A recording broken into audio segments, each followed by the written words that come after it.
Hello friends, எல்லோரும் எப்படி இருக்கீங்க? நான் ரொம்பவே நல்லா இருக்கேன். இன்றைக்கி நம்ம ஒரு சூப்பரான ரெய்னி டே விலாக் தாங்க நம்ம பார்க்க போகிறோம். இந்த மழையிலையும் நான் காலையில் வெளியே கிளம்பிட்டேன். போயிட்டு வந்ததுக்கப்புறம் தான் சமையலே செஞ்சேன். இன்றைக்கி எங்கெல்லாம் போனேன், என்ன சமையல் பண்ணோம் அப்படின்றத நம்ம இந்த வீடியோவில் பார்க்க போகிறோம். வாங்க வீடியோக்குள்ளே போகலாம்.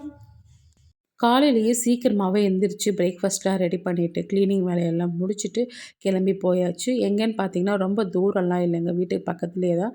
இங்கே கோயிலுக்கு தான் போயிருந்தோம். கோவிலில் இன்றைக்கி என்ன விசேஷம்னு பார்த்தீங்கன்னா, கோவில் திருப்பணியை வந்து ஸ்டார்ட் பண்ணாங்க. அதாவது இந்த கோவில் கட்டி ரொம்ப நாள் ஆகுது. இது கும்பாபிஷேகம் பண்ண போகிறாங்க. அதுக்காக வந்து திருப்பணியை இன்றைக்கி ஆரம்பித்து வச்சாங்க. இந்த மாதிரி செஞ்சது இது வரைக்கும் நாங்கள் எங்கேயுமே பார்த்தது கிடையாது. அவங்க நோட்டீஸ் கொடுக்கும்போதே சொல்லிட்டு தான் போனாங்க, ரொம்ப விசேஷமாக இருக்கும், வந்து கண்டிப்பாக கலந்துக்கோங்கன்னு சொல்லிட்டு. அதனால் நாங்களும் போயிருந்தோம். ஆனால் என்னென்னா கொஞ்சம் லேட்டாக போயிட்டேன். அம்மா சீக்கிரம் போயிருந்தாங்க, அதெல்லாம் பார்த்துருக்காங்க. நான் முதல்லயே போயிருந்தேன்னா கண்டிப்பாக வீடியோ எடுத்திருப்பேங்க. ஏன்னா ரொம்ப விசேஷமாக பண்ணியிருந்தாங்களாம். கோமாதா பூஜை பண்ணி அந்த சுவாமி சிலையை உளி வச்சு அடித்து திருப்பணியை ஸ்டார்ட் பண்ணி துணி வச்சு இப்போ மூடிட்டாங்க.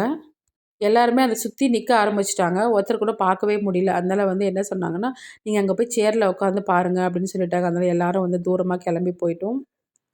நாங்கள் போகும்போது தூறல் கம்மியாக தாங்க இருந்தது. நேரம் ஆக ஆக அதிகமாகிடுச்சு. பசங்களெல்லாம் கூட்டிகிட்டு போகல. அண்ணா என்ன பண்ணாங்கன்னா ஒருத்தரையாக வண்டியில் கூட்டிகிட்டு வந்து காமிச்சிட்டு போயிட்டாங்க. இதெல்லாம் என்னன்னு பார்த்தீங்கன்னா, அந்த யாகத்தில போடக்கூடிய மூலிகைங்க தாங்க. பொதுவாவே இந்த மாரி யாகத்தில ஏன் கலந்துக்கணும்னு சொல்லுவாங்கன்னா, அந்த புகைங்கலாம் நம்ம மேல பட்டா ரொம்ப நல்லதுன்னு சொல்லுவாங்க. அந்த மூலிகைகள நம்ம தொட்டு வணங்குனதுக்கு அப்புறமா தான் யாகத்தில போடுவாங்க. அந்த மாதிரி தான் அவங்களும் செஞ்சாங்க. இந்த பூஜையெல்லாம் முடிச்சுட்டு பிரசாதம் குடுத்துருந்தாங்க. புளி சாதமும், சர்க்கரை பொங்கலும் குடுத்துருந்தாங்க. அதெல்லாம் வாங்கிக்கிட்டு வீட்டுக்கு வர்றதுக்கு 10:30 ஆயிடுச்சுங்க. அதுக்கப்புறம் கொஞ்ச நேரம் ரிலாக்ஸ் பண்ணிவிட்டு, அதுக்கப்புறம் தான் நான் சமையலே ஆரம்பித்தேன். நான் ஏற்கனவே சொன்ன மாதிரி காலையிலேயே பிரேக்ஃபாஸ்ட்லாம் முடிச்சுட்டு கிச்சனை க்ளீன் பண்ணிட்டு தான் கிளம்புனேன். ஏன்னா மறுபடியும் நம்ம தான் வந்து சமையல் பண்ணணும். அப்போ கிச்சன் க்ளீனாக இல்லைன்னா கண்டிப்பாக நம்மளுக்கு கஷ்டமாக இருக்கும். அதனால் வந்து நான் க்ளீன் பண்ணிட்டு தான் கிளம்புனேன். இப்போ என்ன பிரேக்ஃபாஸ்ட் பண்ணியிருந்தேன்னு காட்டுறவாங்க. இடியாப்பம் தாங்க பண்ணியிருந்தேன். இந்த இடியாப்ப மாவு என்கிட்ட எப்போவுமே ஸ்டாக்கில் இருக்கும். இது எப்படி அரைக்கிறது அப்படின்ற வீடியோ நான் ஆல்ரெடி அப்லோட் பண்ணியிருக்கேன். அதோட லிங்க்கை நான் உங்களுக்கு கொடுக்குறேன். இதுக்கு தொட்டுக்கிறதுக்கு பட்டாணி குருமா தான் வச்சுருந்தேன். இந்த குருமா நைட்டு டிஃபனுக்கு கரெக்டாக இருக்குங்க. அதனால் நான் இப்போ ஒரு வேளைக்கு மட்டும் தான் குழம்பு வைக்க போகிறேன். இது 2த்தையும் வேறு பாத்திரத்தில் மாற்றிட்டு நான் ஃப்ரிட்ஜில் எடுத்து வச்சுட்டேன். இடியாப்பமும் நான் எடுத்து ஃப்ரிட்ஜில் வச்சுட்டேன். ஏன்னா வெளியே இருந்தால் கெட்டு போயிடும். ஈவினிங் நம்ம ஸ்நாக்ஸ்க்கு இதை உதுத்து உப்புமா மாதிரி தாளிச்சிக்கலாம் இல்லையா, அதனால் எடுத்து வச்சுட்டேன். அடுத்தது நான் சமையலும் இப்போ ஸ்டார்ட் பண்ணியாச்சு. இன்றைக்கி என்ன செய்ய போகிறேன்னா, சிறுகீரை பருப்பு கடையில் தான் செய்ய போகிறேன். முதல்ல துவரம் பருப்பை நல்லா கழுவிட்டு குக்கரில் சேர்த்துக்கிட்டேன். 1/2 ஸ்பூன் மஞ்சள் தூள், 5 பல்லு பூண்டு, பச்சை மிளகா உங்கள் காரத்துக்கு ஏற்ற மாதிரியே சேர்த்துக்கோங்க. ஏன்னா ஒரு சில மிளகா காரமாக இருக்கும், காரம் கம்மியாக இருக்கும். அதனால் அதுக்கேற்ற மாதிரி சேர்த்துக்கோங்க. அடுத்தது ஒரு வெங்காயம், 3 தக்காளி, அடுத்தது 1/2 ஸ்பூன் பெருங்காயம், தேவையான அளவு தண்ணி. இதை சேர்த்துட்டு வேக வச்சு எடுத்துக்கலாம். ரொம்ப குழைய வேக வச்சிடாதீங்க. நல்லா பூத்து வர அளவுக்கு வேக வச்சுக்கோங்க. கீரை குழம்புக்கு ஏற்ற மாதிரி நல்லா காரசாரமான ஒரு பொரியல் தாங்க பண்ண போகிறேன். கருணக்கிழங்கு ஃப்ரை. இது நல்லா தோல் சீவிட்டு கழுவி எடுத்துகிட்டு அதுக்கப்புறமா இதை ஸ்லைஸ் பண்ணி மறுபடியும் தண்ணியில் சேர்த்துக்கிட்டேன்.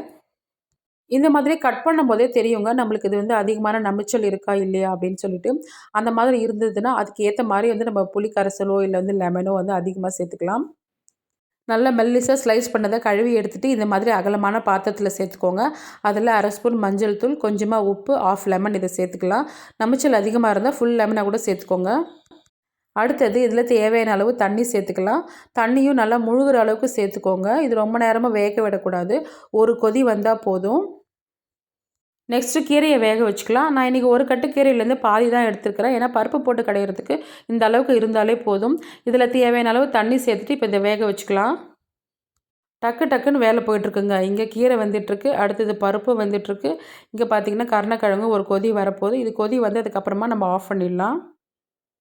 இப்போ இது ஒரு கொதி வந்துருச்சு, நான் ஆஃப் பண்ணிவிட்டேன். இதை தண்ணி வடிகட்டி எடுத்துக்கலாம். இந்த மாதிரி இருந்தால் தாங்க மசாலா போடும்போது உடையாமல் இருக்கும். இல்லைனா நம்ம மிக்ஸ் பண்ணும்போது கண்டிப்பாக உடஞ்சிரும். இப்போ மசாலா ரெடி பண்ணிக்கலாம். 1 ஸ்பூன் மிளகாய்த்தூள், 1/2 ஸ்பூன் தனியாத்தூள், 1/2 ஸ்பூன் சீரகத்தூள், 1 ஸ்பூன் கரம் மசாலா, தேவையான அளவு உப்பு. உப்பு மட்டும் பார்த்து செக் பண்ணிவிட்டு சேர்த்துக்கோங்க. ஏன்னா நம்ம முதலே கருணக்கிழங்குல உப்பு சேர்த்துருக்குறோம். அடுத்தது 2 ஸ்பூன் கார்ன்ஃப்ளவர். இதெல்லாம் சேர்த்துட்டு கொஞ்சமாக தண்ணி சேர்த்து நல்லா மிக்ஸ் பண்ணிக்கோங்க. நம்ம ஏற்கனவே லெமன் சேர்த்துறதுனால இப்போ சேர்க்கணும்னு அவசியம் இல்லை. இல்லை நீங்கள் முதல்ல லெமன் சேர்க்கலைன்னா இந்த ஸ்டேஜில் நீங்கள் லெமன் சேர்த்துக்கலாம்.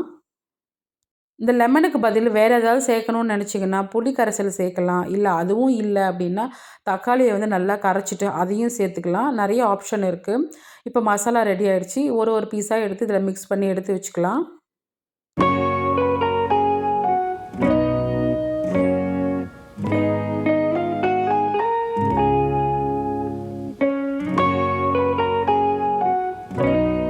இப்போ இது எல்லாத்தையும் நல்லா மிக்ஸ் பண்ணிவிட்டு 1 மணி நேரம் ஊறட்டும். நான் அப்படியே எடுத்து வச்சுட்டேன். இங்கே பார்த்தீங்கன்னா கீரையும் நல்லா வெந்திருக்கு. இதையும் ஆஃப் பண்ணியாச்சு. நம்ம ஏற்கனவே பருப்பு வேக வச்சுருந்தோம் இல்லையா, அதிலேயே வந்து இந்த குழம்புக்கு தேவையான அளவு புளியை வந்து சேர்த்துக்கிட்டேன். ஒரு நெல்லிக்காய் சைஸ் அளவு சேர்த்துட்டேன். இது நல்லா ஊறட்டும். அதுக்குள்ளே ரசத்துக்கு தேவையான மிளகு சீரகத்தை அரைச்சிக்கிட்டேன். நான் எப்பவுமே ஃப்ரெஷ்ஷாக தான் அரைச்சி சேர்த்துக்குவேன். முதல்ல மிளகு சீரகத்தை பொடி பண்ணிக்குவேன். அதுக்கப்புறமா தக்காளி, கருவேப்பிலை, பூண்டு இதையும் சேர்த்து அரைச்சிக்குவேன். ரொம்ப நைஸாக அரைக்கக்கூடாது. கொஞ்சம் கொரப்பாகவே அரைச்சிட்டு இதை சேர்த்தோம்னா ரொம்பவே ஃப்ரெஷ்ஷாக சூப்பராக இருக்கும் ரசம். இப்போ இதை அரைச்சாச்சு. புளி தண்ணியில் சேர்த்துட்டேன். கொஞ்சமாக கொத்தமல்லியும் சேர்த்து நல்லா இதை கரைச்சி வச்சாச்சு. அடுத்தது ஒரு பக்கம் சாதமும் வச்சாச்சு. அதுவும் வெந்துட்டுருக்கு. இப்போ நம்ம கீரை கடைஞ்சிக்கணும் இல்லையா, நான் கல்சட்டியில் தான் எப்போவுமே கீரை கடைவேன். பருப்பு கடையும் போது மட்டும்தான் அப்படியே குக்கர்லேயே வச்சு கடைஞ்சிருவேன். கீரை கடையும் போது எப்போவுமே கல்சட்டியில் தான் கடைவேன். முதல்ல என்ன பண்ணுவேன்னா, கல்சட்டியில் உப்பு சேர்த்துட்டு அந்த புளியும் மிளகாயும் மட்டும் முதல்ல எடுத்து கடைஞ்சிக்குவேன். ஏன்னா எல்லாத்தையும் மொத்தமாக சேர்த்துட்டோம்னா அந்த மிளகாலாம் சரியாக வந்து மசியாது. புளியும் வந்து ஒரு பக்கமாக நின்றுடும். அதனால் முதல்ல இதை கடைஞ்சிட்டு அதுக்கப்புறமா கீரையை சேர்த்துக்கணும். இதில் நான் இன்னொன்று செய்வேன். கடையிறதுக்கு முன்னாடி 2 மிளகாயை எடுத்து வச்சுட்டு, கடைச்சதுக்கு அப்புறமா காரம் அதிகமாக இருக்கா, கம்மியாக இருக்கான்னு செக் பண்ணிவிட்டு வேணும்னா சேர்த்துக்குவேன். இப்போ எல்லாத்தையும் ஒன்று ஒன்றா சேர்த்து இது மாதிரி கடைஞ்சி எடுத்துக்கலாம்.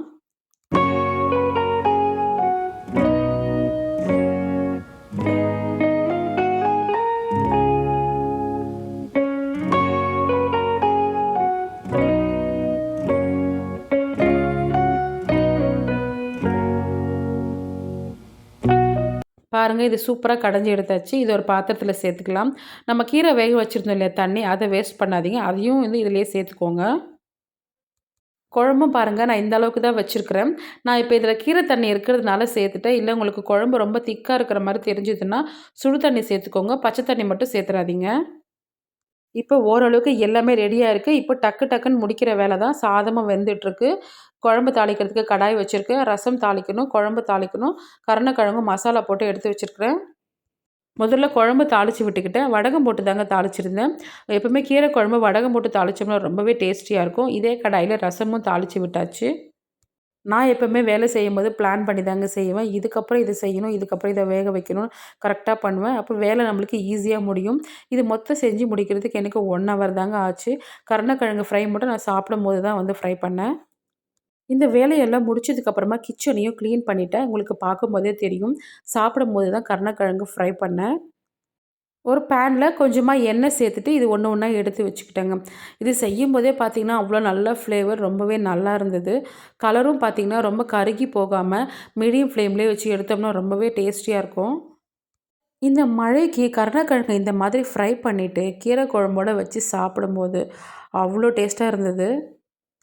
ஓகே ஃப்ரெண்ட்ஸ், இந்த ரெய்னி டே எங்களுக்கு இப்படி தான் இருந்தது. இந்த விலாகை நான் இதோட முடிச்சுக்கிறேன். இனி வரப்போகிற வீடியோலாம் ரொம்பவே இன்ட்ரெஸ்டிங்காக இருக்கும். கண்டிப்பாக மிஸ் பண்ணாமல் பாருங்கள். இந்த வீடியோ பிடிச்சிருந்தால் லைக் பண்ணுங்கள், ஷேர் பண்ணுங்கள், மறக்காமல் சப்ஸ்கிரைபும் பண்ணிவிடுங்க. நெக்ஸ்ட் வீடியோவில் நான் உங்களை மீட் பண்ணுறேன். பாய்.